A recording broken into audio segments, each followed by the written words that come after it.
ஈரானுடைய போர் உச்சக்கட்டத்தை அடைந்துள்ளது.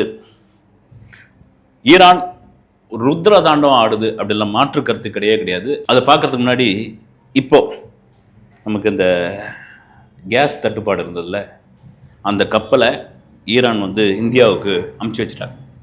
அதனுடைய உச்சபட்ச தலைவர், அதனுடைய இன்னொரு தலைவர், அவர் என்ன சொல்லியிருக்காருன்னா, இந்திய மக்கள் தொடர்ச்சியாக எங்களுடைய ஈரானுக்கு சப்போர்ட் பண்ணிக்கிட்டு வரீங்க, அதை நாங்கள் பார்த்துட்டு வரோம், எங்களுக்காக குரல் கொடுத்துட்டு வரீங்க, இந்த இந்திய மக்களுக்காக நாங்கள் இந்த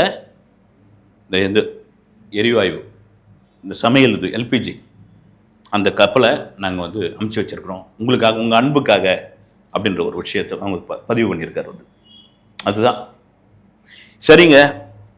ஈரான் மேலே அமெரிக்கா, இஸ்ரேல் தொடர்ச்சியாக தாக்குதல் நடத்துது. இஸ்ரேல் ஒரு பக்கம் சொல்லுது நாங்கள் அதை இது பண்ணிட்டோம் அப்படின்னு, அமெரிக்கா ஒரு பக்கம் தாக்குதல் பண்ணிடுது. ஆனால் ஈரான் தன்னுடைய கோபத்தை வளைகுடா நாடுகள் மீது காமிச்சிக்கிட்டே இருக்குது.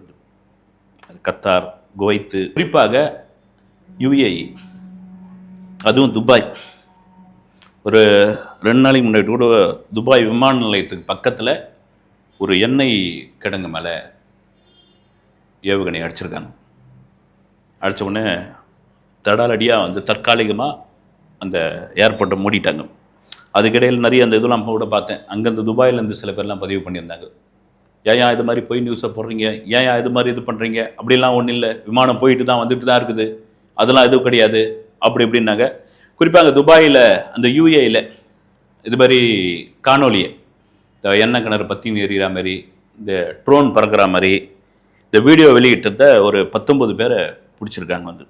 அதில் கிட்டத்தட்ட ஒரு 14 பேர் இந்தியர்கள் அப்படின்றாங்க.